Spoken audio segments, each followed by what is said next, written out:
Nasa ating special feature ngayong araw na ito sa ating tapatan sa Aristocrat. We will honor our women, the Filipina for that matter. Sabi nga, over the decades, kasaysayan, uusapan natin at ang ating mga kababaihan. Let's begin. Simulan natin.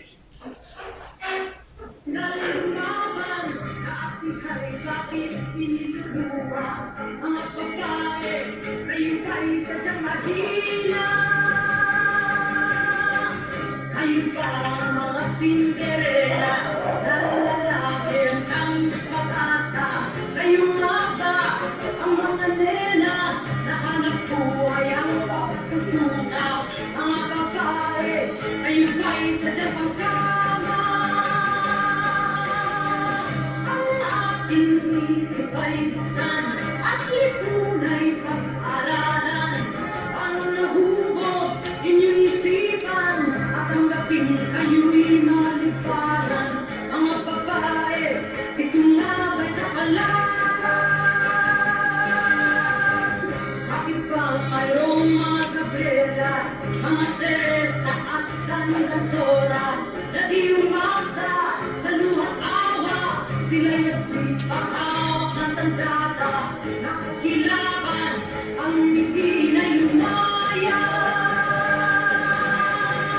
Bakit bang mayroong mga Lisa, Yan. mga Liliosa at mga Lorena na tinatakot, maskibaga at ngayon marami ang kasama?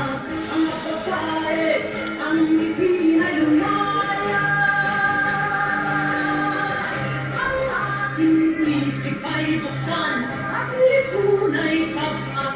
Yan mga kaibigan yung teaser natin sa topic niya. Today, we're joined by former Congresswoman Liza Maza, dating convener ng National Anti-Poverty Commission. Si Ginang Teresita Angsi, co-convener ng Flowers for Lolas at dating pinuno ng Kaisa. Kasama natin si Lola Estrelita D. Si Lola Estrelita ay isa sa mga nakaligtas noong ikalawang digmaang pandaigdig. Kasama rin natin siyempre si Sharon Cabusaw Silva na nasa Gabriela at co-convener din ng Flowers for Lolas. Kasama ko rin si dating Director Cynthia Lazo ng Department of Tourism at si Karen Moncada na magbibigay din ng pananaw tungkol sa legality sa issue ng corporate women. Let's begin. Women's Month. Sharon, I know you still have another appointment. Tell us ano ang katayuan ng kababaihan ngayon sa Pilipinas. Ngayon sa Pilipinas, sinasabing ang mga kababaihan ang isa sa mga mas relatibong nasa isang abanting sitwasyon kumpara doon sa mga kababaihan ng ibang less developed countries. Pero sa totoo lang, kahit sinasabing ganon, napakalaki pa rin ang mga problemang kinakaharap ng mga kababaihan. Unang-una na lang yung sitwasyon ng kahirapan, poverty as one of the really fundamental problems of Filipino women in this country, yung kawalan ng lupa, kung pag-uusapan natin yung mga peasant women sa countrysides. Tapos kung mga manggagawa naman dito sa mga cities natin, napakaraming problema niyan, mababang pasahod, contractualization, etc. Kaya ang hirap sabihin na talagang nasa isang mas mainam na kalagayan na yung ating mga kababaihang Pilipino. But, kaya yan din yung nagiging batayan kung bakit napakarami pa rin mga kababaihan ang talagang pumipiling makipaglaban para sa kanilang mga karapatan.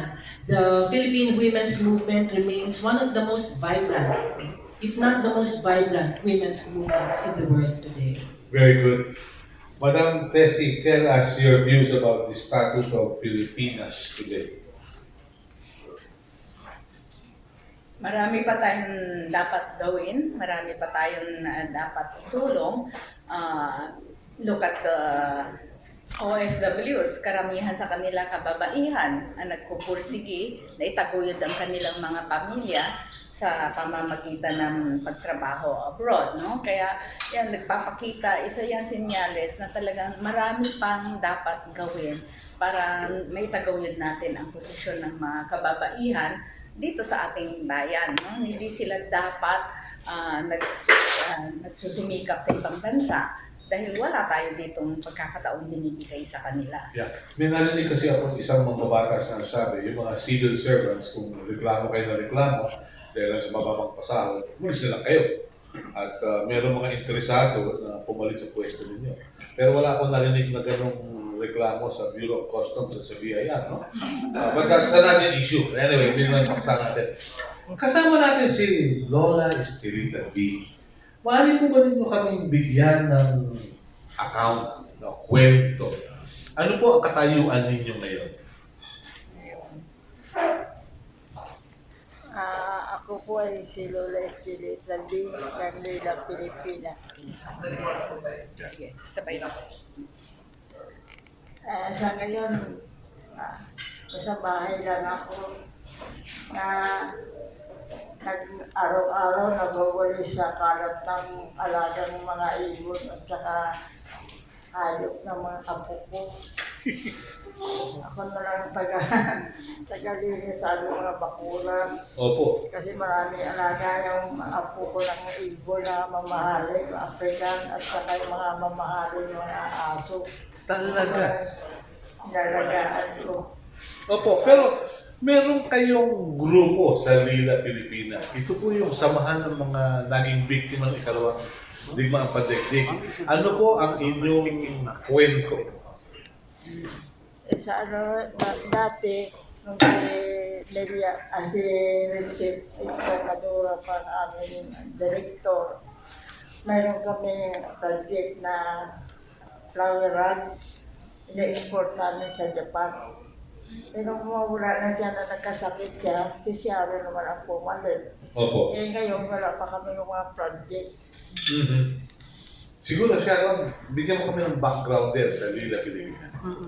Yung Lila Pilipinas, isang organisasyon ito ng mga tinatawag nating Filipino victims of wartime Japanese military sex slavery. Tinatawag silang comfort women kasi ang naging pagtawag ng Japanese government dun sa mga itinayo nilang mga istasyon kung saan nire-rape o naging subject to sex slavery yung mga kababaihan ay mga comfort stations for the comfort of the Japanese soldiers who were engaged in a war of occupation in different countries in Asia, lalo na sa Pilipinas. So, nagsimula ang Lila Pilipina, mga 1994 yan, when si Lola Rosa Henson first came forward with her story of military sex slavery. Tapos maraming mga sumunod sa kanya, parang almost 1,000 yung tumawag o nagpunta sa opisina ng Gabriela at that time. Pero out of those 1,000, kasi dahil nagre-rely lang sa parang private initiative lang ito ng iba't ibang mga groups under Gabriela and Bayan, about 174 lang yung na-document. Sa ngayon, only around 14 yung officially or verified namin na buhay pa, 14 or 15 yata, na verified namin buhay pa na mga lola, both here in Manila at sa Visayas. We are undertaking a project right now of locating yung mga survivors. So far, yun yung na-locate namin. There are more, hindi pa lang namin na-verify. So, anong katayuan nila ngayon? Anong kailangan? Very much unlike yung counterparts nila sa South Korea who are receiving strong support from the South Korean government in terms of negotiating with the Japanese government for justice and individual compensation. Dito sa Pilipinas hanggang ngayon, almost 30 years after lumabas sila, talagang nagre-rely pa rin sa private support yung mga lolas natin. Tapos karamihan sa kanila galing sa mahihirap na pamilya Lalo na yung binisita namin sa Visayas, talagang medyo nakakaawa yung itsura, no?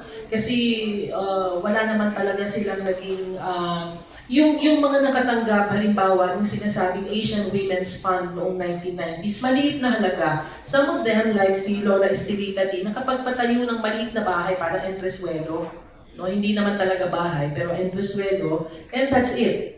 Wala naman nang naging medical support or any other kind of support for the lola. So, surviving pa rin on the help of individuals and organizations ang mga lola natin sa ngayon.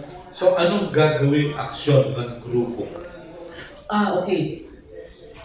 isa sa pinaka-recent na ginawa ng Lila Pilipina, ipag-unite namin yung dalawang grupo na nag-exist ng mga lolas. No? Isa yung Lila Pilipina, tapos yung Lola Campañeras na naka-base sa Visayas. Kasi sa tingin namin, sa pag-unite na ganito ng mga lolas na natitira pa natin o nabubuhay pa, ay mapapalakas pa natin yung campaign for justice. In fact, right now, this year, it's the 75th anniversary of the end of World War II. Kaya nag-organize kami ulit ng isang picket or walk to the Japanese Embassy this morning at 10:30 para ipaalala sa Japanese government yung kanyang responsibility na bigyang hustisya yung mga biktima ng kanyang wartime atrocities. Tapos tuloy-tuloy din yung mga kampanya namin sa mga schools at saka ini-enjoy namin ang mga kabataan. Isa sa mga magiging focus din namin together with the Flowers for Lolas campaign, no?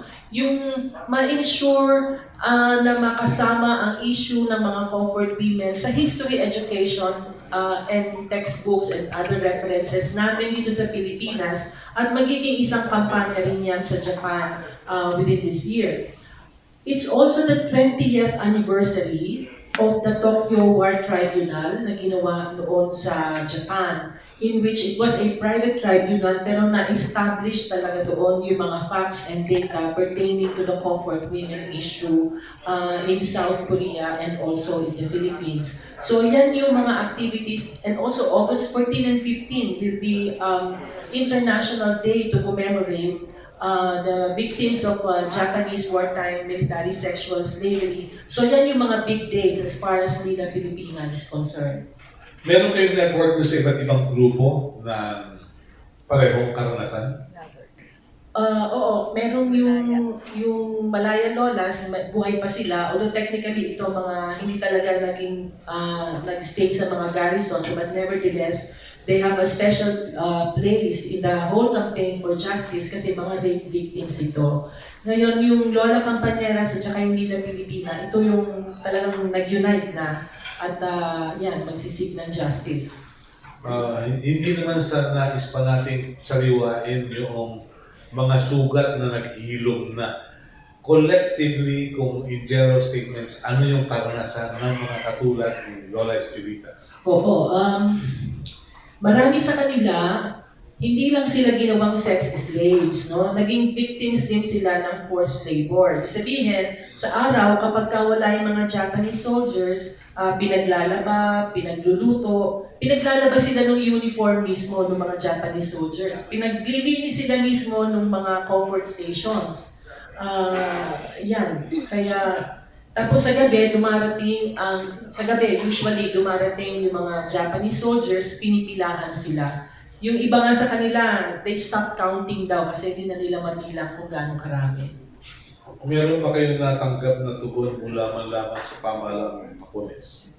Noong 1990s yan, due to the international outcry over the issue of comfort women, itinayo yung tinatawag nilang Asian Women's Fund.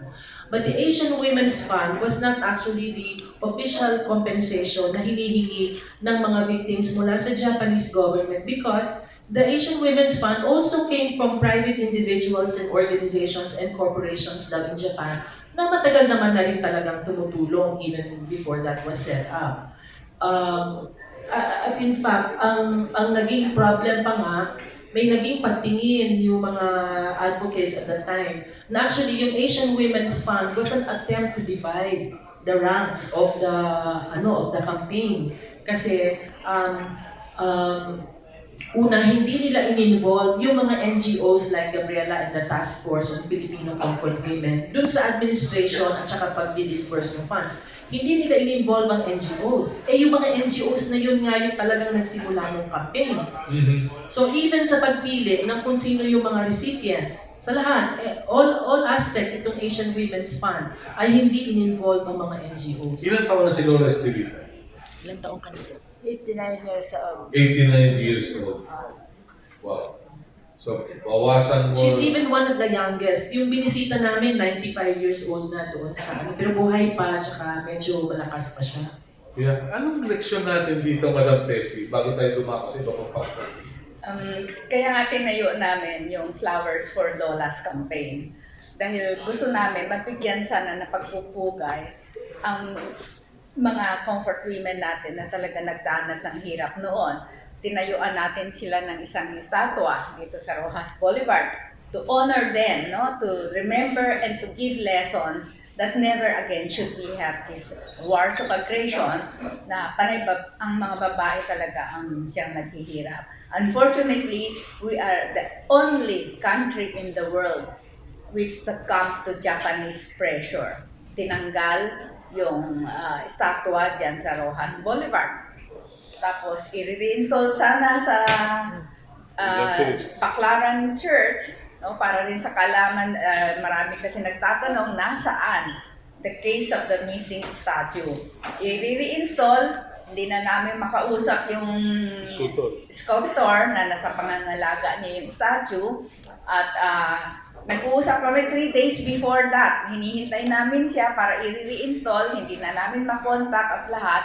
Nung finally na-contact namin, sinabi niya, meron daw tumangay sa isang statua na hindi naman kayang buhatin lang ng tao, no? So, isa yan sa move ng Flowers for Lola's campaign na kasuhan si Jonas Roses. Maaring siya ay isang biktima rin, pero since he refused to come out to talk with us and tell us what really happened, unfortunately, he is the one who has to be punished. Gusto namin buuin lahat itong efforts.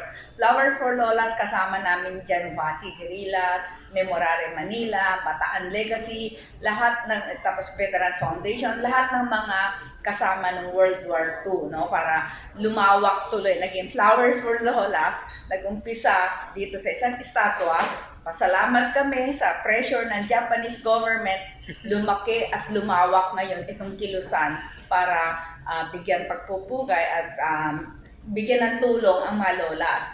Sa amin, madalas humihingi yan, gatas man lang, nutrition for the lolas, medicine, talagang kulang na kulang. No? That's why siguro it's time for the Japanese government. 75 years na yung victory natin against the Japanese, pero magbigay naman sila ng gesture na matulungan itong natitirang mga survivors ng Japanese War of Aggression. Okay, tama. Maganda po yun. Lola, kung pakikinggan kayo, anong gusto ninyong matanggap? Ay, ang gusto namin na mabigyan ng katarungan ng aming mga kampiyan sa gobyerno natin. Pero wala ka pag-asa kayo, Serte. Dahil hindi naman siya tumutulong sa amin.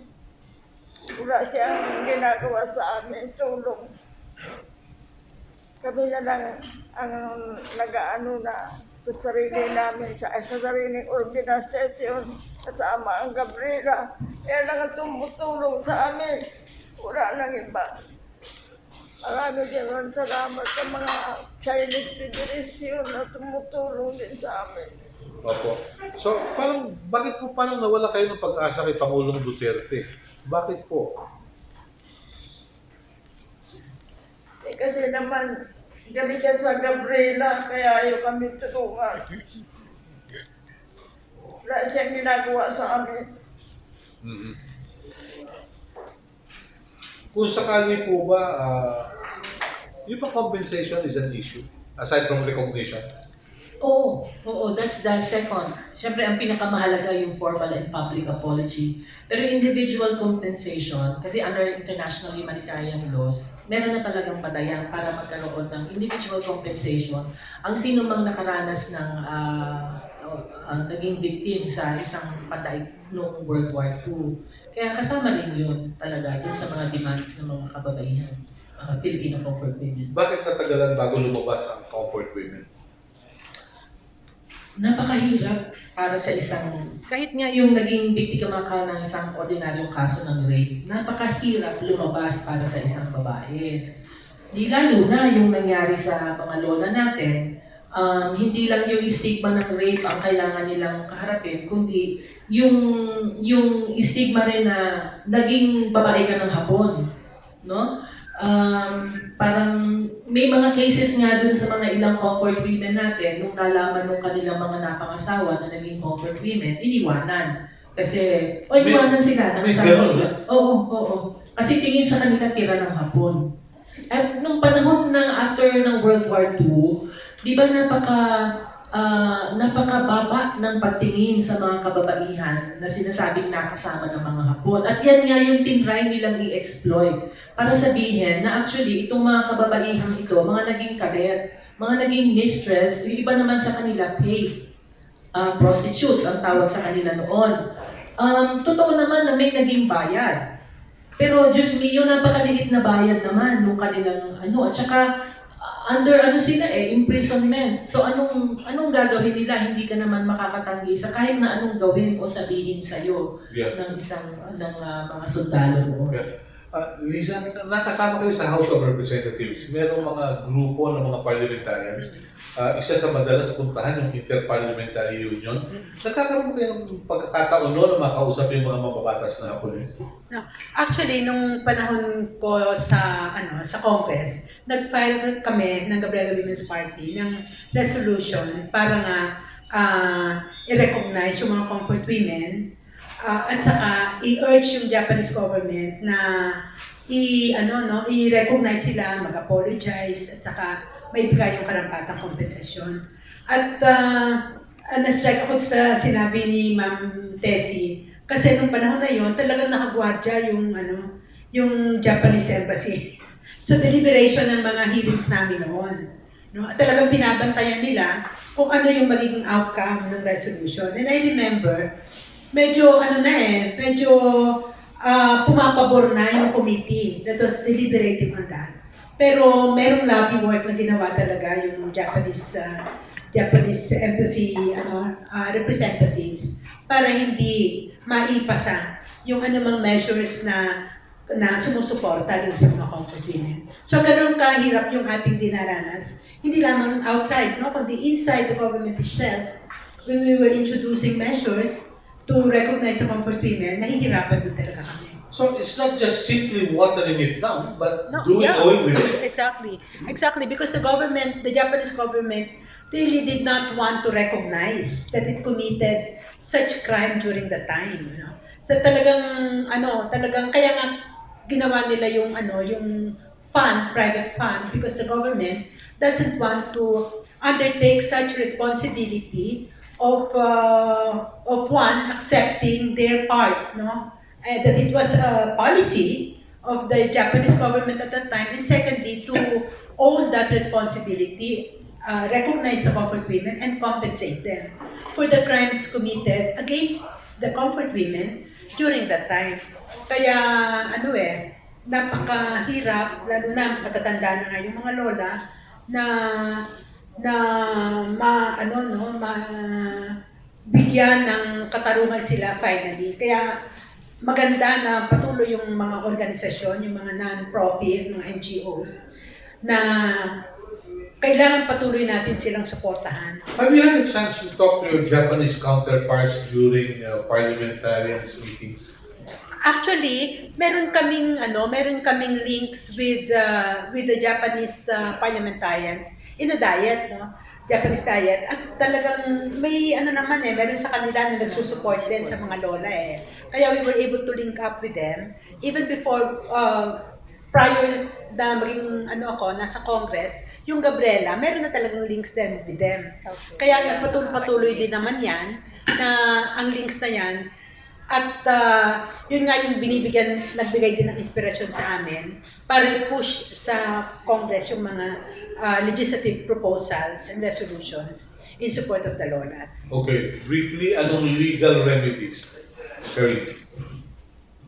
Actually, Tito Mel, as to legal remedies, totoo naman dapat talaga na mayroong compensation sila ang mga lolas ngayon natin, comfort women. Because number one, as provided under international law, these are the war committed against comfort women are crimes committed against humanity. Therefore, there must be a legal compensation. But what the Japanese government is saying is that because we already have the 1956 reparations agreement, so through that, nabayaran na sila. There's already compensation. But Tito Mel, we have to take note that the Asian Women's Fund was abolished also at hindi pa naibibigay fully sa mga comfort women yung compensation na kanila. Actually, if I'm not mistaken, it's only $5 million at hindi pa nakakapag-claim ng compensation ang ating mga comfort women from China and from South Korea because there is no diplomatic relations between the Japanese and the Korean and the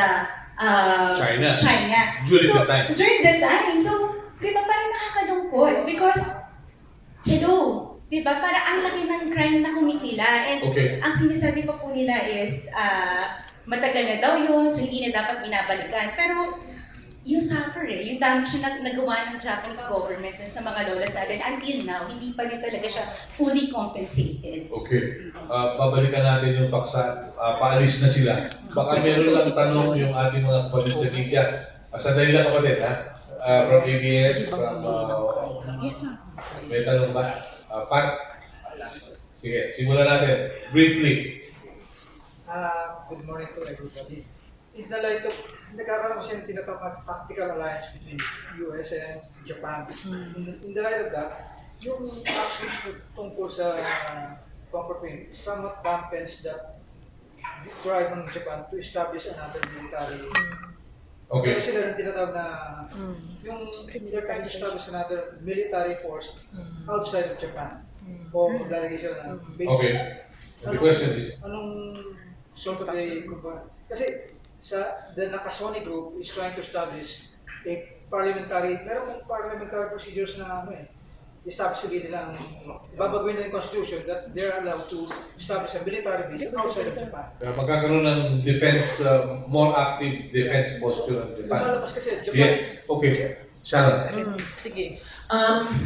Actually, kahit sa Japan, hindi ganun ka-acceptable sa Japanese people na mawala yung peace clause dun sa kanilang constitution. So what the Japanese government is doing is to introduce piecemeal legislation that would sort of disguise yung kanilang muling pag-engage in military adventures in Asia and other parts of the world. Kami sa Lila, Pilipina, yun nga ang isang maganda nga yung isang naging development na may panawagan si Pangulong Duterte for the termination of the VFA with the US. Kasi kung sa amin naman, meron palang tinatawag na RP Japan Defense Memorandum na signed by the Japanese Ministry of Defense and the Philippine DND noong 2015. At sa aming pagtingin, dapat talagang i-review lahat ng mga military and defense agreements that we entered into with other countries. And particularly itong Japan na ito, magandang pagkakataon. Kasi kung dapat na i-review yung memorandum agreement na ito, at saka gawing pagkakataon para i-press din ang Japanese government na kilalanin na yung kanyang mga wartime crimes before we can have any defense agreement with Japan. Magandang pagkakataon to para i-stress yun. At yun nga isang magiging panawagan namin sa ating gobyerno na sana ay manindigan naman this time para sa mga Filipino comfort women natin at i-take up yung issue na yan dyan sa Japan. Okay. Yes, please. Magandang umaga po. Ako ba si Robert Angoles, Philippine Travel News. Tungkol kay Teresita Angsi, di ba po yung sa ngayon sa Japan, na naman sila, textbook revision, yung parang nangyayari, nawawala na yung binubura. Binubura po sa amin na bago na ito po. Ang nila ngayon, atomic, sila victims of atomic bombing of Hiroshima and Nagasaki. Okay. Alright.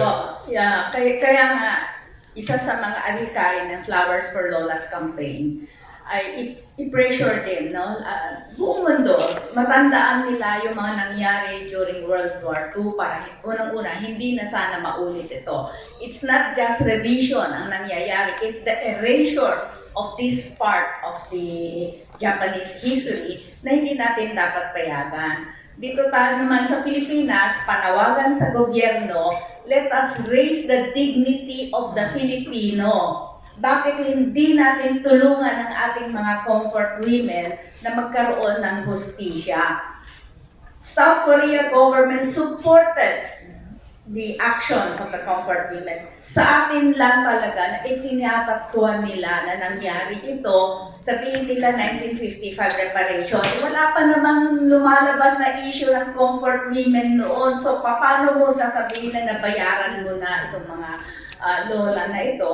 So, the Flowers for Lolas campaign, like yung activity namin ngayon, pupunta kami sa Japanese Embassy, magbibigay kami ng bulaklak in peace, we come in peace, but we will also hand a letter, a position paper of Lila and Flowers for Lolas campaign to reiterate itong issue natin na compensation, recognition, apology, and that calling on all humanity not to let these wars of aggression happen again.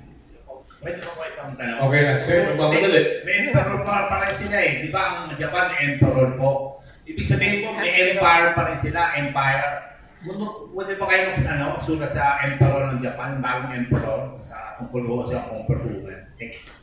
Sila nga, pinapayagan natin even to give tribute to their Japanese warden sa iba't ibang shrines dito, no? Ng Japanese shrines, iba't iba. Kaya nga kami, sabi nga namin, itong estatwa, pag hindi pa pinayagan at mag-pressure pa sila, kami naman ang mag-pressure sa Japan and the Philippine government to have all the Japanese shrines here in giving tribute to their Japanese war dead also removed. Patas lang dapat. For the information of our friends, no? And my information too, ilan ba yung Japanese shrines in the Philippines? Do you have any idea?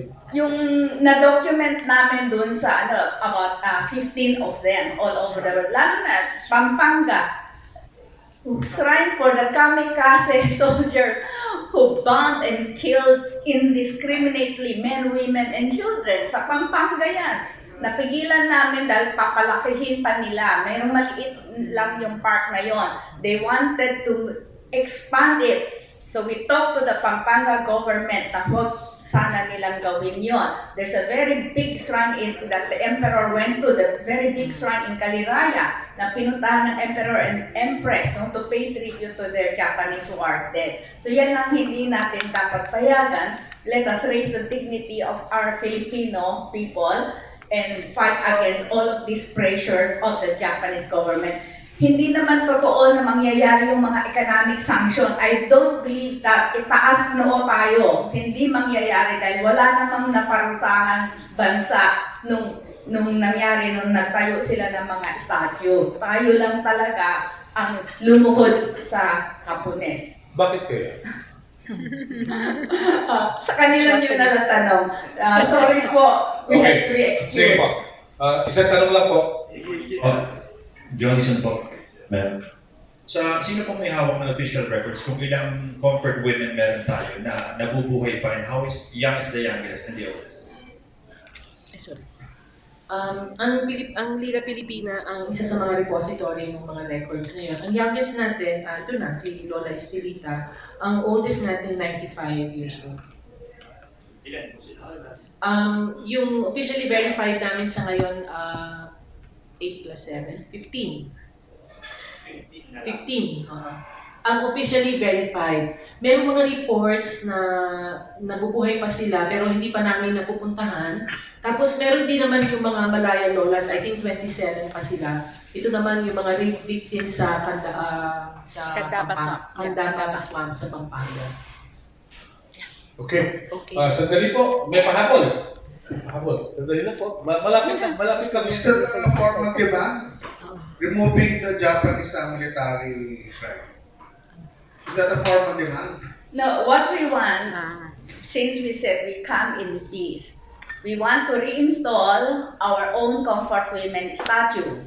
And we are warning that if it happens again, if Japan pressures the Filipino government again, then we will make a formal demand to have the Japanese shrines also removed here. We can understand why they want to honor the warden, pero kailangan fair is fair.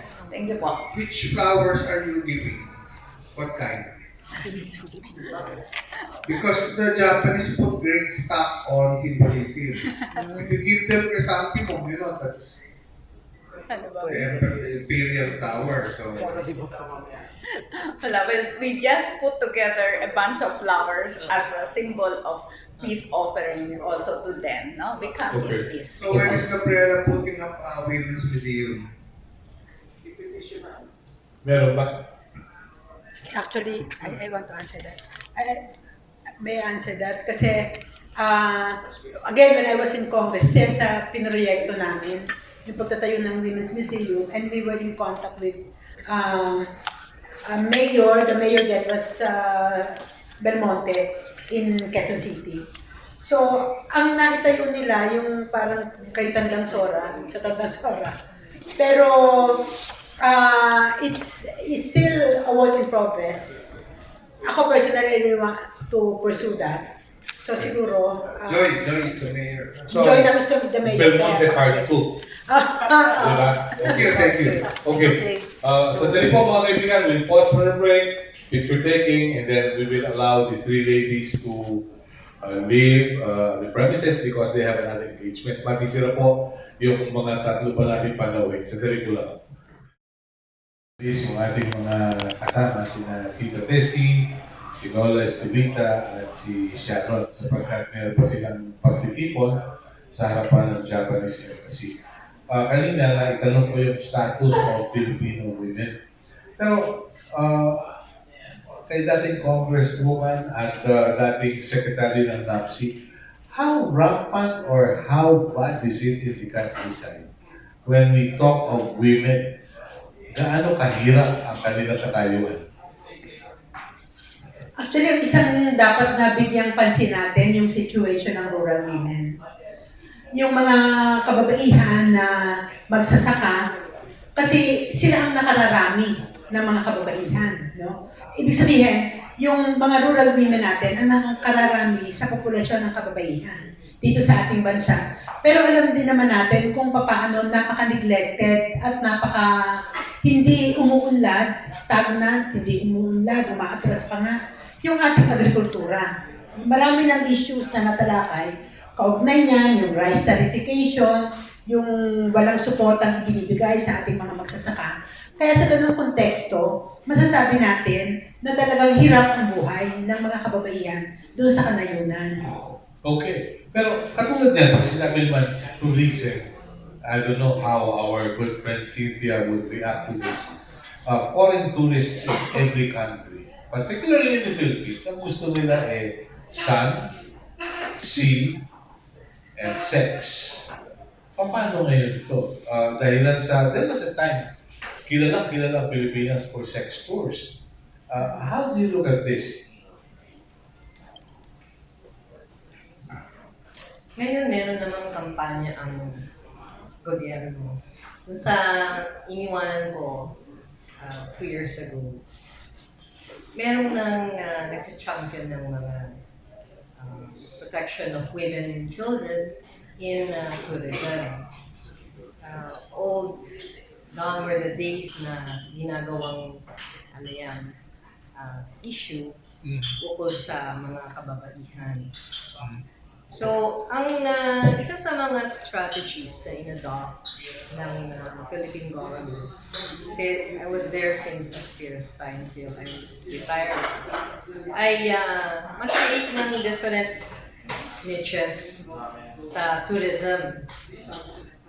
At para na rin matanggal yung sinasabi nating stigma ukol sa yung pagbebenta ng mga kababaihan natin ay talagang very deliberate na rin ang pagplano maski na yung mga advertising campaign. Meron namang ginagawa rin sa industriya yung pagmomonitor. So, pagka meron silang napipick up na mga tour operators na gano'n ang kanilang objective, ay talaga namang ginagawa ng paraan ng gobyerno sa pag-uusig. Okay, we have enough laws to protect women and children. Pero why is it that we get to see hotels with Caucasians and very young Filipinas na naka-check-in, na hindi naman nila adopted? So let me cite an example. In Cebu, umikot ka doon sa mga nangungunang hotel, may makikita ka mga puti na may kasamang batang-batang Pilipinas. Sa karanasan ko sa turismo, na-encuentro ko yung ganyang issue. At maganda naman yung partners namin sa industry that time. Na sila mismo ay dun sa country of origin, ginagawaan na nila lang paraan para yung imahe ng klaseng imahe ng Pilipinas ay tatanggal sa top of mind ng mga foreigners. So, ang isinasalang na iba't ibang tour programs ay talagang hindi mailalagay mo sa kalagitnaan kababaihan bilang isang sex. So you can still promote a country like the Philippines, sans sex tourism. Pwede pa rin. Pwede i-promote. Pwede pa rin puntahan ng mga turista. Doon sa marketing strategy ay deliberate na hindi na i-promote yung ganito. Okay. Pero, babalik ako dun sa pagiging matabatas ninyo at convener ng National Anti-Poverty Commission. Some people equate prostitution as, well, they say it's the oldest profession. But although today you have political prostitutes as well, no? That's another issue. Pero, lalo niya tayo. So, ano kung tingin ninyo dito? We have enough laws. Ito ba, nasa kultura talaga natin? How to treat foreigners in the Philippines? Siyempre, dapat tingnan natin ito bilang isang social problem, no? At saka structural. So, ibig sabihin, bakit dapat nating suriin, bakit ba marami pa rin ang mga kababaihan na nagiging prostitutes? So, ang isa, siyempre, yung nagpupusa kanila diyan, yun pa rin kahirapan. Kawalan ng oportunidad para sila ay magtrabaho, yung maliit na sahod. At nagiging prostitute sila, hindi lamang sa ating bansa, kundi pati sa labas ng bansa, di ba? Kaya't kailangang solusyonan yon. At ito ay isang long-term solution na maaari din naman na magkaroon na rin ng mga hakbang, no, para masolusyonan ito. Halimbawa, yung demand ng mga manggagawa para sa pagtataas ng sahod, di ba? Yung demand para sa empleo. So, dapat ito ay matugunan. Nang sa ganon ay magkakaroon ng hanap buhay ating mga kababaihan at hindi na sila malululong sa prostitution. Okay. Siguro nung kabataan ni Linggoy, tapos ni Paul Camina at ni Pat Santos, ni Ayayo Pangko, nabalita ninyo na yung mga nagbebenta ng laman dito, hindi mga Pilipina, kung hindi mula doon sa Hilaga at Hilaga Kanlura ng Pilipinas. Pero nung gumanda yung ekonomiya, nawala sila at napalitan ng iba. No? So, palagay ko malaking koneksyon ng ekonomiya ng bansa sa prostitution. So, what you're saying is, kung hindi uunlad ang ekonomiya ng Pilipinas, we will have more prostitutes. Oh, totoo yan. At talagang hindi mawawala yung prostitution hanggat nandyan yung batayan kung bakit pumapasok doon ang mga kababaihan. Kumbaga, wala na silang choice no? Kumakapit sila sa patalim. Pangalawa, mayroon din mga sabihin natin, environment na nagpapalaganap ng prostitution. Ang isa na nga dyan, unfortunately, yung tourism mismo. No? Na kung saan, wala talagang pangil din yung mga batas natin para yung mga pimps, yung mga hotels na nagpapagamit sa prostitusyon o ginagamit sa prostitusyon o di kaya sila mismo ang nagiging networks ng prostitution industry ay hindi naman napaparusahan. So, nandoon din yung mga visiting forces agreement, yung military prostitution, di ba? Na kung saan meron pang mga krimen katulad ng mga pagpatay na nangyayari dyan sa konteksto ng mga military exercises at saka presence ng mga tropa ng Amerikano dito sa ating bansa. Okay. I remember during the late 1990s, pumunta ako or early 2000, pumunta ako sa Pagadian. May kasama ako isang misyonero dahil sa yung kapwa niya misyonero ay dinukot.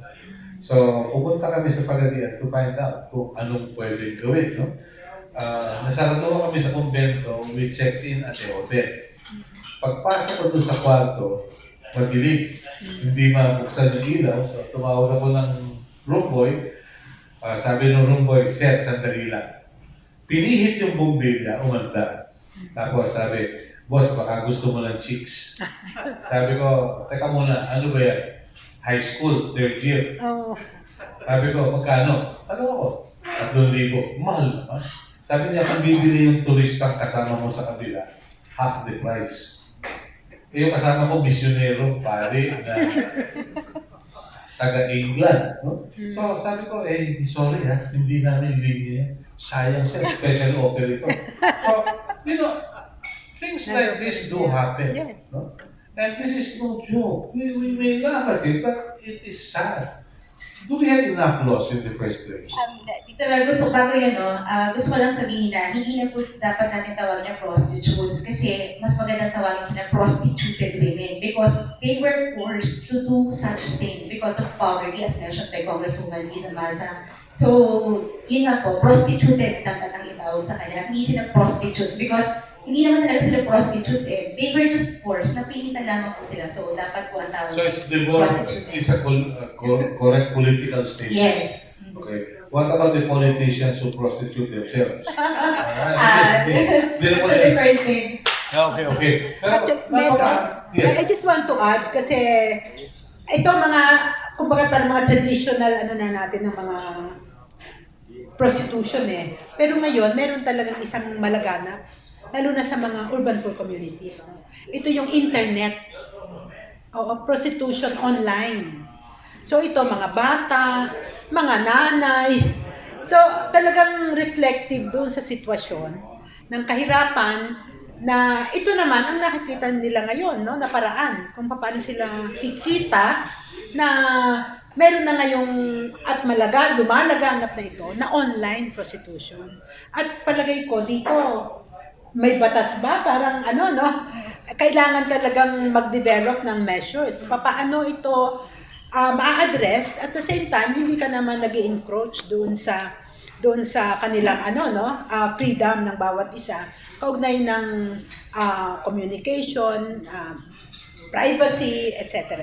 Okay, let me ask the three of you, yung pagbebenta ng sarili, is it really because of necessity?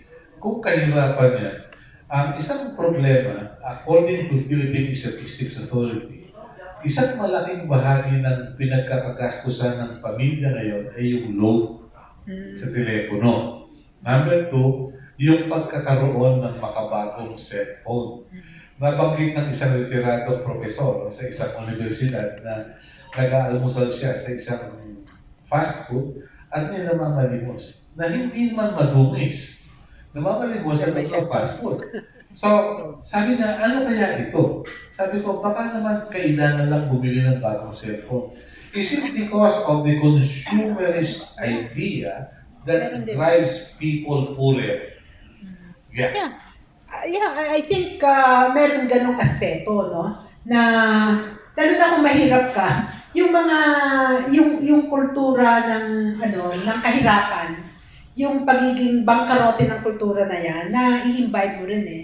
At ang isang pagiging bangkarote ng kultura na yan ay yung kultura nga ng komersyalismo. Yung quality of life mo na meron kang ibinibigay na mataas sa value doon sa pag-acquire ng mga bagay. At yung uso, katulad ng cellphone, no? At ito rin kasi ang nasa mass media eh. Pag meron kang cellphone in ka, pag alam mo ito, nag-google mo lahat ito, itong mga information na alam mo ito, in ka, no? Kaya yun yung culture na nadidevelop sa ganitong yugto ng ating lipunan, which is unfortunate. At yun na nga, binabanggit kanina yung quality of life na yung given value to the quality of life that is decent, dignified, meaningful. So itong ganitong mga klase ng kultura na dapat sana ay hindi lumalaganap. Okay. Ano pananaw mo? Ikaw pinakabata dito sa grupo namin. Intern. Ang pananaw ko dyan ito totoo naman talaga na isang dahilan ang kahirapan at yung commercialismo na lumalaganap ngayon, di ba? Kung bakit ang mga kababaihan, hindi man nila gusto, ay napapasok nila yung ganong klaseng trabaho. So sa pilitan, ay yung iba naman hindi sa pilitan, kundi sa kagustuhan lamang nila na mag-drive, maging in.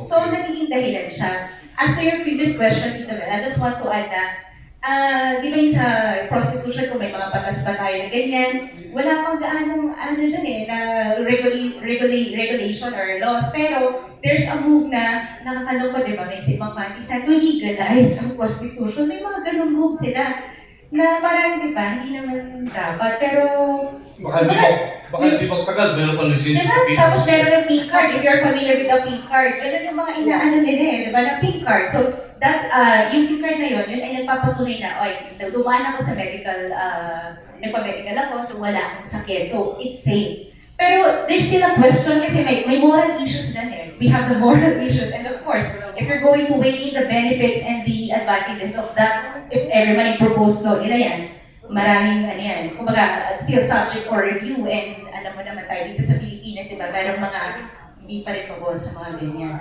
Okay. So, Napakahalagang paksa nito. Sa turismo, madam, anong inyong pananaw?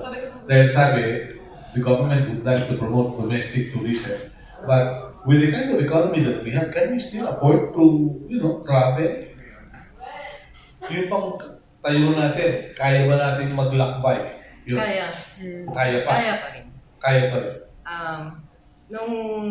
At the height of the 3-day weekend, tumaas ang number of volumes of visitors that traveled during that time. Okay. For every 3-day weekend, especially those areas that could be reached by land travel. Okay. So, let's say Tagaytay, yes, Baguio. you don't need to travel far. You can go to your neighboring regions Okay. and so on. Okay. Next question. Would you have any idea whether they paid in cash or credit card? Dahil sa they can travel, they use the credit card. Problema, pagbabayaran na. Meron po ba kayong survey doon? No, I don't have any idea. Yeah, okay. Maganda rin kasi pag-aralan yun kung anong ginastos mo. Yan ba credit card o yan ba cash? Dahil sa sooner or later, lalabas kung talaga effective yung programa to promote domestic tourism. One more thing about tourism. With the coronavirus going on, how will it impact on the Philippines, knowing that the bulk of tourists to the Philippines are either South Koreans or Chinese? How will it impact on us? Okay. What I can share is the result of McKinsey report way back.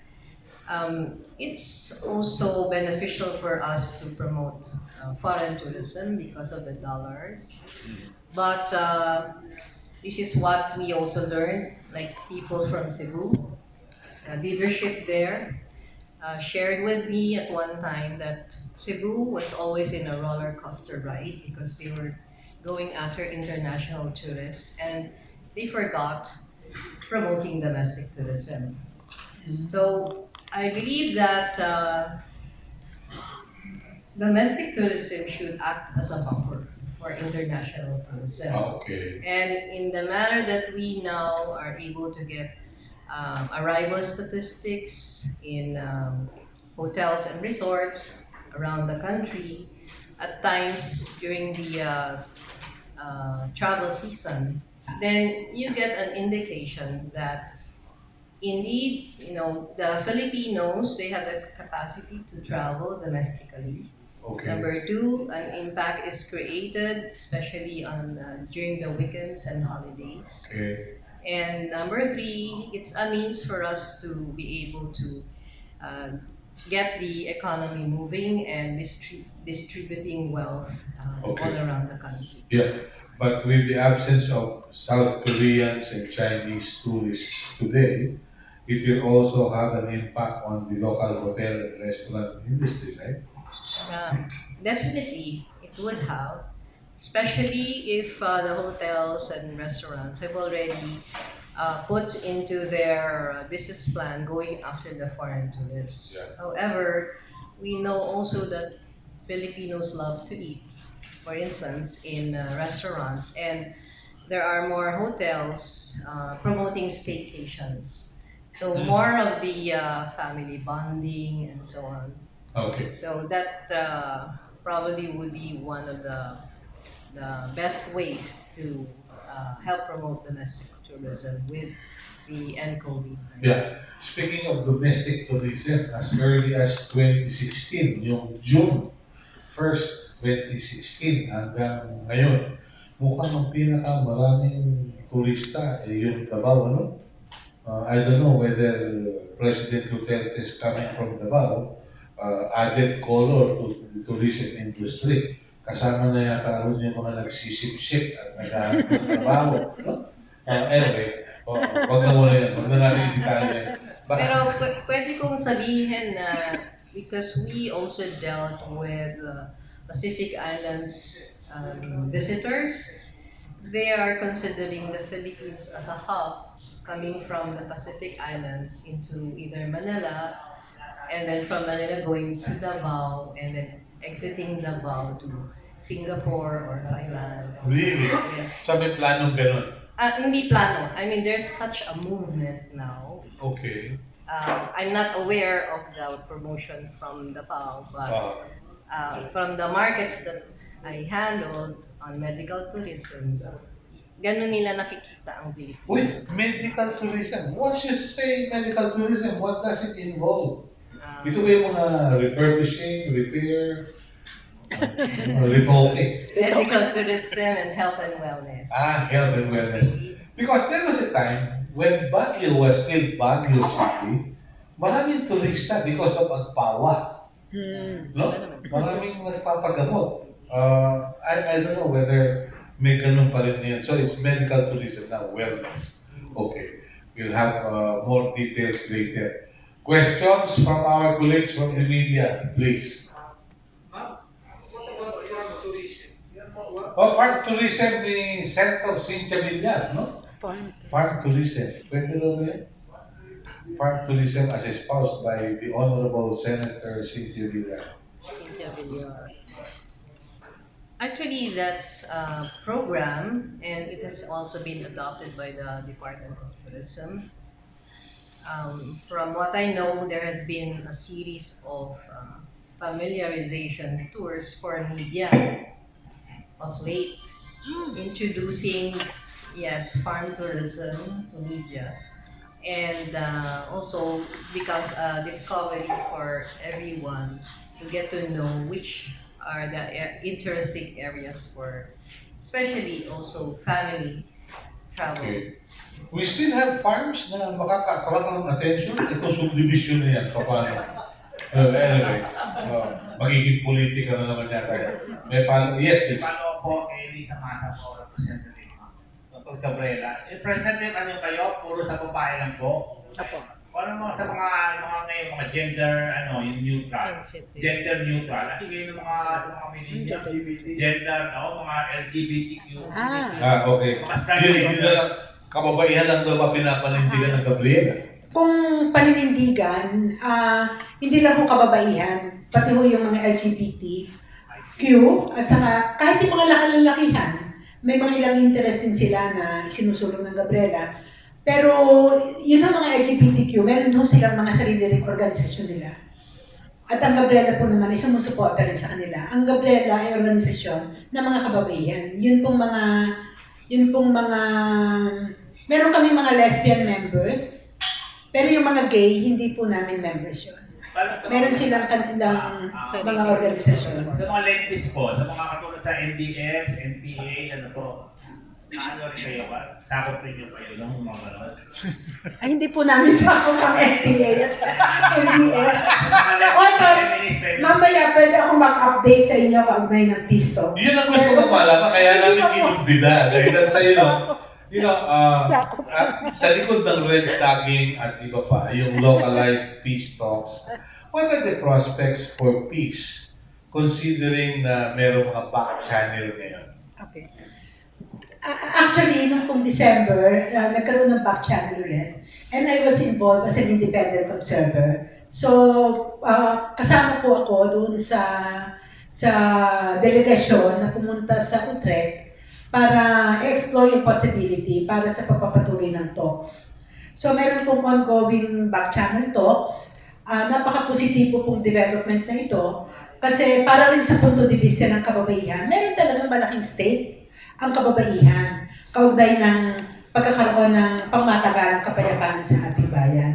At hindi lang yon, yung role ng kababaihan sa peace process ay isang bagay na in-affirm na rin ng United Nations. Actually, merong United Nations resolution, Security Council resolution, that said that women should involve in the peace process because they have a lot of stake in the substantial as well as in the process itself ng peace negotiations. Kaya po natutuwa naman ako nagkaroon ng oportunidad na makasama pa rin. Kasi nung nasa NAPSI po ako, ay advisor ako on the government side. Doon po sa peace process din. Kaya isa itong pagpapatuloy na advokasya na maituloy itong proseso na ito. I-connect ko lang yung topic kanina, no, doon sa mga comfort women. Kasi bilang isa sa mga gusto ng mga lola, yung magkaroon din talaga ng pangmatagalang kapayapaan sa ating, hindi lang sa ating bansa, kundi sa buong mundo, at learning from the lessons of the comfort women. At ito pong proseso na ito ng peace talks ay isa sa path na napaka-positibo para sa pagkakaroon ng pangmatagalang kapayapaan sa ating bansa. Kaya sana po ay sa nalalabing panahon pa ni Presidente Duterte ay maipatuloy ito at maisulong niya mismo itong proseso na ito. Ano yung impact nito sapagkat may sinusulong din ng pamahalaan na magkaroon ng local peace talks? Well, ano po, matagal na naman simula pa, dininay na, tinurn down na ng National Democratic Front itong proposal na ito ng localized peace talks kasi meron talagang organizational structure ang NDF na kung saan nag-a-assign sila ng negotiators. At ito kailangan irespeto ng gobyerno. No? At hindi rin naman, ang nangyayari po naman kasi kung titingnan na natin yung sa ground, yun pong localized peace talks na tinatawag, actually yun pagpapasuko doon sa mga NPA sa gobyerno. Hindi po ito talagang peace talks kung hindi pagpapasuko sa kanila at hindi po ito ang tamang proseso ng pangkapayapaan. At nakakalungkot din na sa gitna na merong mga talks, no, para i-explore yung possibility ng resumption, last week, naipasa sa Senado yung anti-terror bill. No, kung aware po tayo dito, naipasa ito at kung titignan po natin ang mga provision ng anti-terror bill, lalo na kami sa Gabriela, no, na inaakusahan bilang terorista, talaga pong napaka-anti-women. Ano yung sinan ng anti-terrorism? Yung anti-terror bill talagang, I remember because I was following that up when I was in Congress. No? When I was in Congress, namin po I think I was with Bayan muna at that time. Ako po ang naka-assign para doon sa mga deliberations at i-follow up yung Congress deliberations on the anti-terror bill at that time, which became an anti-terror law. No? And at that time, medyo natanggal yung mga mababangis na provision. Pero dito po sa proposed bill na ito, ibinalik ang mga mababangis na provision at sumobra pa. No? Una, hindi na po nilagyan ng definition yung terrorism. Dati merong definition yan pero ngayon hindi na po define. Ang inilagay na po doon sa proposal ay yung acts of terrorism. No? Na kung titingnan po natin, napaka-overboard nung definition at saka yung mga provisions. Halimbawa, yun pong parusa doon sa nag-threaten ka lang to commit an act of terrorism is life imprisonment. No, ganun po yung yung kung gaano kabangis nung terror anti-terror bill na yan. Sino po mga may akda nito? Well, so, marami pong like for example sa Senate, kung titingnan natin, dahil sa dalawa lang po ang nag-oppose dito, I think si Senator Risa at si Senator Kiko. So lahat po ng iba ay co-authors na niyan, no? So, technically, they're all co-authors of this proposed measure. At sa mababang kapulungan naman po, hindi pa siya naaaprubahan.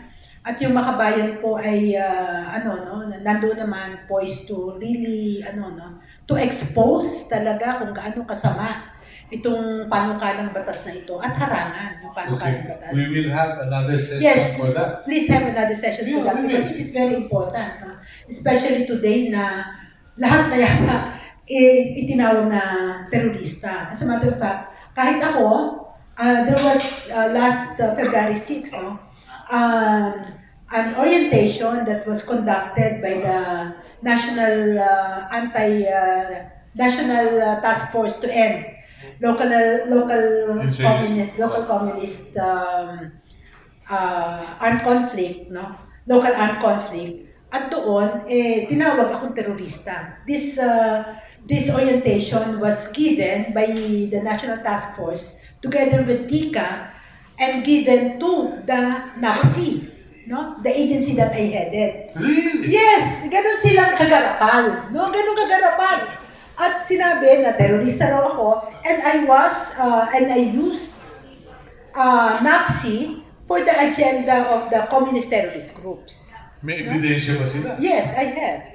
Hindi, sila to accuse you. Well, meron pang, wala. Ganun lang naman sila. They do this propaganda. That's the work of the National Task Force. That's why, what I'm saying is that i-abolish na itong National Task Force because this is just spreading lies, using government money just to spread lies against these people who are offering solutions to the problems of our country. Okay. So this is really a very big problem na hindi natin pa na-address even by media, no? Pero In terms of karamihan ng mga batas explaining natin this. dito, merong pinagkokopyahan. Mahilig tayong mangopya. Katulad ng sa legal batas, merong parte nito mula sa Estados Unidos, kung saan. Ito bang anti-terror bill nito, saan kaya kinopya? Actually noon po, di ba meron namang Human Security Act ng Estados Unidos? Yes.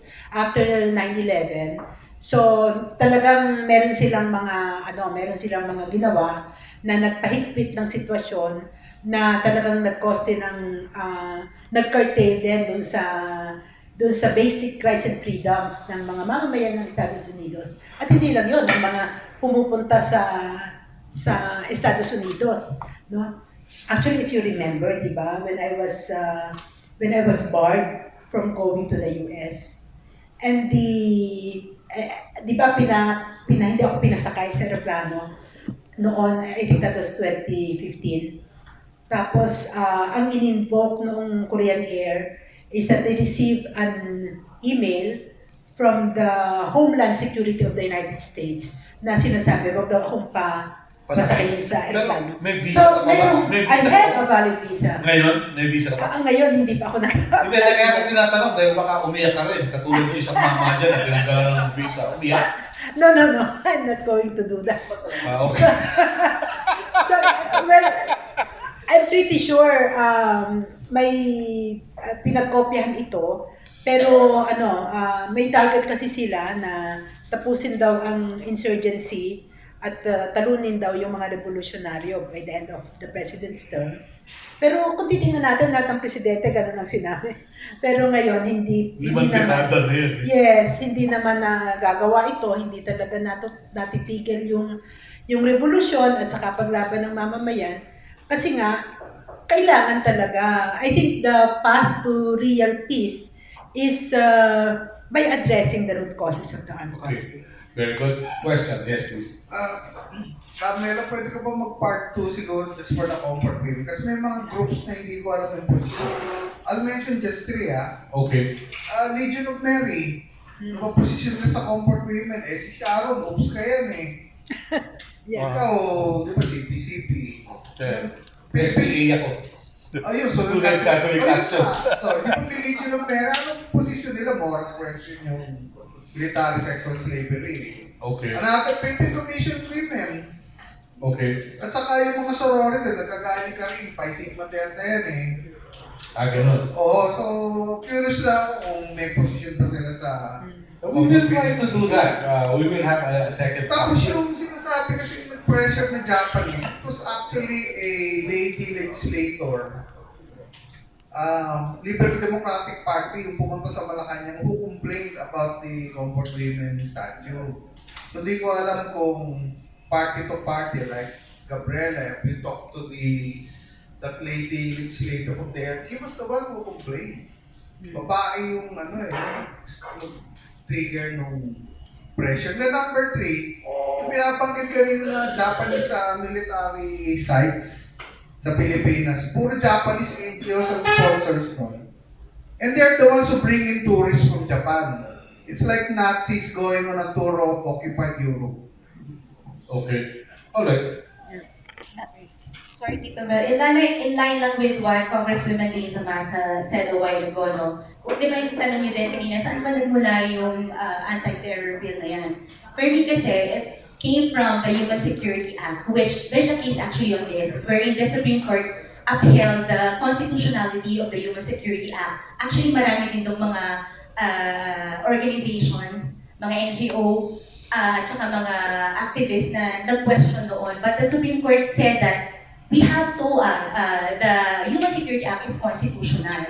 Meron kasing, basta yun yung na konsepto nun So, doon naman sa anti-terror bill, actually yung provision doon, na vague Nasabi nga ni Congresswoman na, basta na lang yung acts that would threaten the government, parang na yan, that would result already to terrorism. Napaka-vague kasi nun. So if the law is vague, then it will create a chilling effect on the public. When you say chilling effect, yung mga tao matatakot nila na po, baka itong ako na to ay will be considered as terrorism, nakakatakot naman. And that, according to the law, is unconstitutional and should be struck down. So, if that's the case, then the anti-terror bill should be struck down based on what the provision said. If it's really vague, Tito Mel.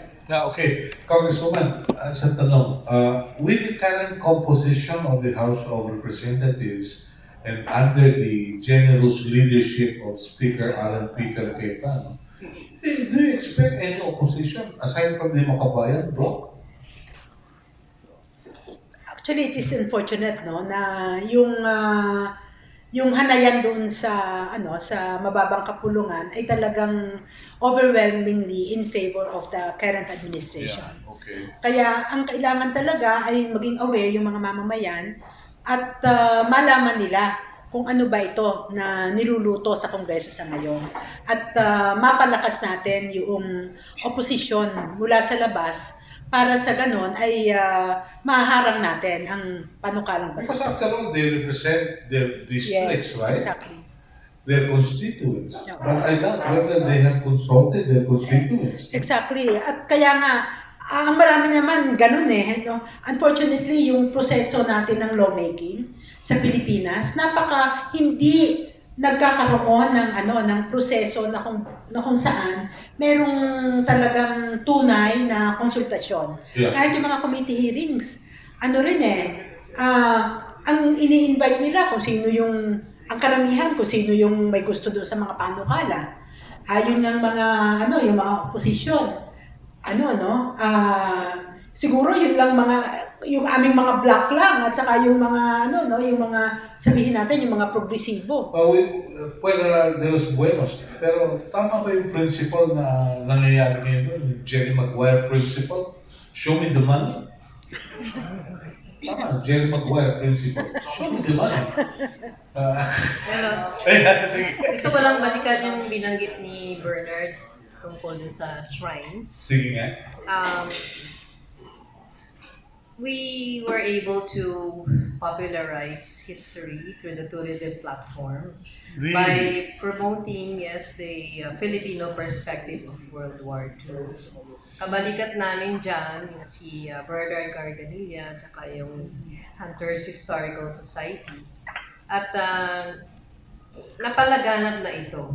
As a matter of fact, yung mga nag-gather na stories from the veterans na unti-unting nalagas at that time, um, we were able to capture their stories. Pagkatapos nun, one administration in tourism supported this stance, so much so that um, probably twice or thrice, nakipag-collaborate yung national government with Leyte to create World War II tours. Okay. As a matter of fact, this translated into prospective income from sons and daughters of the veterans kasi na-train sila tungkol dun sa tour guiding. Okay. Admittedly, the shrines were also included there, Japanese shrines. Okay. Yes, apart from the World War II shrines So- related to the Filipino. So, meaning to say that the tour programs would really help generate income and to be brought to the local areas. Okay. Perhaps now we could help process it so that it's the Filipino perspective of World War II that would actually be the one to be projected Okay. Very good. our foreign So, friends. siguro we can also build shrines for the makapili, ano? Meron ka ng Japanese. Sama na rin yung makapili. Because they're part of history. But they're like ikaw na. Yun, sa tabi ng Japanese yan. Okay, mamaya na po. Ma'am Lisa, banggit mo yung anti-terror bill. Kasama pala din, wala po akong ka-idea na pwede nyo nakasala yata or Sa Senate. Sa Senate. Senate. Senate pa. Ma'am, ang tanong ko lang ma'am, kasama pa dun yung mga comments sa Facebook, political comments? You will be, Will it be considered? hindi yung ano yung terror. Babanta sa dun. Hindi natin alam. Hindi. Kasi medyo ano nga vague eh. Oo.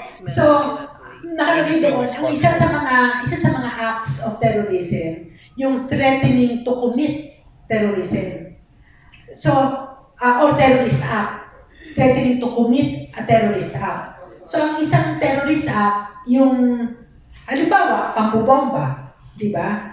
Na kung saan may intention ka to pressure a government to do something. Ngayon, pag inilagay mo yun sa Facebook, bobombahin ko yan eh. Di kaya pupunta ako doon at sisirain ko yung infrastructure na to. It can be covered, di ba? Oo. Kasi threatened, kahit hindi mo pa ginagawa, nag-threat ka lang. Life imprisonment to. Ang ano doon, ang parusa. Oo, malupit Paano kaya yung mga peke na yung problema ko yung mga troll na kung ano mga pinagsasasabi, whether sa Twitter, sa Facebook, paano yun? Ayun na nga. Actually, hindi ko alam, no? Kasi nga vague, tapos ang magdi-decide yung kung sino lang ang, like for example, kaugnay ng organisasyon, no? So pwede nilang sabihin, itong organisasyon na ito ay nagko-commit ng terrorist act. So, sila ang magdi-decide nun. No? Considering kung paano napaka-sweeping, no? Sasabihin nila, lahat ng organisasyon, pati itong, there was this, di ba, recently there's this international organization based here na gumagawa lang ng social service na tinatawag din nilang terrorist organization. No? So yung mga ganon, talagang napaka-dangerous. Okay. Yeah. May pangalawa kong tanong po, ma'am. Ganyan nag-warning siya na si Ma'am Teresita si pag hindi in-acknowledge o inalis ulit yung susunod na ikakabit na Batayo. monumento, batayo, depression nila, yung government or Japanese government. Tanggalin yung foreign warriors, sirain ng mga Japanese. Yun naman ang pinupuntahan ng mga tourism. Kung sasapre, tourism industry, malaki-laki. How do you see this place? Sige po, may nakakasagot ko sa inyo. May sasagot. Sa konteksto lang po ito ng tourism, kasi nung time pa ho ni Espiras, meron talagang nagre-research tungkol sa mga areas where the Japanese fought. So, parang translate nila to into a tour program. So, yan po ang nag-generate ng income related to tourism. Okay. So, yun pala yun. So, hindi basta-basta maaalis yan. Yun ang hindi naman natin sinasabing hindi basta-basta. Isipin niyo yung sitwasyon natin sa bansang Pilipinas. Si Duterte, pro-China yan eh. Mostly yan, pro-China yan. Umuupos dyan, yan nagpo-post dyan sa, sa corporate women. Tayo. So, you see. Okay. Then, another session. Paul de Camina. Si Paul naman. Okay? Malaya. Anong alternative nyo sa anti-terror bill? What do you propose? Mayroon pa kayong version? For instance, yung life imprisonment instead of death bill. Actually, our proposal is... Second, what's the best practice in other countries? Actually, our proposal is to not pass another repressive law. No? So, wag ipasa itong anti-terror bill na to. So what's your version of a non-repressive anti-terror? Actually, we have enough laws, no, to protect our citizens. Actually, ang mas nangyayari pa nga ngayon ay madaming mga repressive measures. No? Kaya, like, napaka-arbitrary nung ginagawa halimbawa nitong task force, no? To end local armed conflict. So, ang dami ng batas natin to address kung ano man yung security and peace issues. Okay. Actually, baka dapat nga tanggalin pa yung mga iba doon Pero hindi ba improvement na po itong ganito na life imprisonment kaysa doon sa Tokhang na marami namatay? In the first place, kailangan hindi dapat walang mga extrajudicial killings, no? We have to observe human rights at all times. Kaya ang hirap kasi that our decision making is always based doon sa parang the devil and the deep blue sea. No? Dapat umalis tayo sa ganung klaseng framework when we govern, no? Governance should be not like that. Okay. Could it be possible that this anti-terror bill, which was passed by the Senate, could this be a mask to get rid of popular dissent? Well, exactly. Actually, ang analysis nga ng makabayan dyan, hindi naman yung the usual suspects ang maapektuhan ng ganitong kabangis na anti-terror bill. No? Kung hindi yung buong opposition, those who don't agree with the government or the present administration. Kasi nga, gaya ng sinabi ni Ma'am, mag-provide ito, mag-create ito ng chilling effect pag pinasa ito. Surely mag-create ito ng chilling effect, lalo na sa media. No? How are you going to exercise your work bilang media practitioners sa ganitong klaseng environment? Okay, follow up. So, what are the best practices in other countries? Should we follow, for instance, the templates in China, in Russia, or United Kingdom, or United States? Or France, or Actually, dapat malaman, you don't have to follow the other countries. No? Actually, ang dapat muna nating isipin, ano ba problema natin? At yun ang dapat natin ina-address, hindi ba? I mean, di ba? Ganun lang naman dapat that is where we should start from. But terror is part of our problem. how do you define terrorism? Because another one's terrorism may be no? Another one's freedom freedom fighter. fighter. So yun na nga, precisely that is why they skirted around the definition of what terrorism is because of that highly debatable definition of terrorism. Yeah. I'm not talking about that. But for instance, Like sa Abu Sayyaf, no? Yung mga Abu Sayyaf, yun yung ating... not even. Let's not So what? Let's not label it a threat to the public, for instance. Alam mo, based dito sa law na ito, yung EDSA 1 and 2 can be considered terrorist acts. Yung EDSA, yung people uprising that toppled the Marcos dictatorship, and also the EDSA 2, they can be considered as terrorist acts. No? And even EDSA 3. So, ganun siya eh. Okay. Kaya mahirap yung sabihin na Na-nervous tuloy ako sa sinabi mo dahil nakita ko si Linggoy eh. It was December 30 na nagkaroon ng Rizal Day bombings. Pero nabanggit niya sa isang recorded program namin on December 23, the-record namin for December 30, na sabi niya, bago matapos ang taon, may mga pagsabog na magaganap. And true enough, sumabog na yung LRT.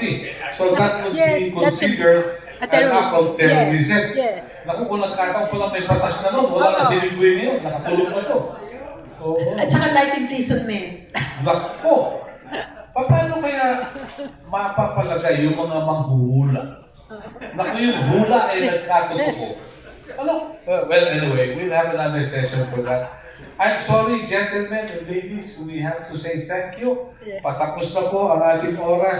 Any message? Anong tingin mo sa sitwasyon tungkol sa ating kababaihan? Balikan natin yun. Ang gusto kong sabihin, kababaihan ngayon, noon at ngayon, ay hindi nagkakaiba. Meron pang changes, pero palaban pa rin ang mga kababaihan natin ngayon. World War II women, it shows na yung heroism nila. Even up until today, women who are empowered are rising up. So, ang masasabi ko lang yun, Tito Mel, yun. Empowered ang mga kababaihan ngayon at sana patuloy nating suportahan ang mga kababaihan sa kanilang mga ginagawa, sa bahay man yan, sa mga kung ano mga aktibidades yan. At hindi po ibig sabihin, kumbaga di ba parang may sinasabi sila na mga kababaihan, ang mga lalaki daw mas magaling kaysa sa mga kababaihan. Well, ay natin po natin physical na advantage naman talaga sa inyo. Physically, you're strong, pero hindi dapat maging sagabal yun para maging united tayo, mga kababaihan kalalakihan. So, yun ang go. Yeah. Yes, please. Tingnan natin ang turismo as a way to be able to empower women. Especially, pwede nating palaganap ang domestic tourism and get the women in the rural areas to get into the mainstream, knowing that they're facing poverty and going through their daily lives, trying to augment incomes for the family. Let's take a look at it as one of those that could help propel the economy. And what I would like us to encourage would be women champions in the rural areas to help develop tourism in the countryside. Okay, thank you. Yes, ma'am. Sa ngayon po marami nang na-achieve ang mga kababaihan sa lahat ng larangan para magkaroon tayo ng ilang mga reforma doon sa ating batas at saka doon sa ating istruktura na papasok na po ng mga kababaihan. Pero ang usapin ng mga kababaihan na kailangan pang maging ma-achieve, ay yung tinatawag na substantial equality. Yung substantial reforms. Dito po nagkukulang at marami pa pong kailangang gawin ang ating lipunan, mga kababaihan at mga kalalakihan na rin para isulong yung ganap na kalayaan, yung substantial equality, yung talagang maranasan, maging real yung sinasabi natin na pagkakapantay-pantay at yung pag-angat ng kababaihan mula sa iba't ibang forma ng pang-aapi at saka exploitation sa kanila. At dito po yung sa March, ngayon pong March 8, International Women's Day, at saka International Women's Month, dapat po nating alalahanin na marami pa ang kailangan nating mapagtagumpayan sa mga pakikibaka, lalo-lalo na sa pang-ekonomiya, pang-politika, at sosyo-kultural na aspeto ng buhay ng mga kababaihan. Okay. Mga kaibigan, we talked about the comfort women. Pero if there's one thing that we forgot, ito yung kwento na natuklasan ko through Husto si Husto. Meron din comfort gate. At doon sa comfort gate, doon nakita yung kakayahan ni Loren Legarda na na-interview niya yung comfort gate. At ito ay naging pelikula pa ni Dolphy. Okay? Markova Comfort Gate. Okay? So, mahalaga yan. Number one. Tapos, yung factor na yun, yung chilling effect. O chill ka na lang muna. Okay? And then, sabi nila, Women's Month, Women's Day. For some men, it's Women's Year. No? How do you get to argue with the wife? You don't. Sabi nila, a man who acknowledges yung pagkakamali niya is a noble man. Pero a man who admits kahit walang kasalanan is a husband. Okay? So magandang umaga po, maraming salamat. God bless us all. Thank you.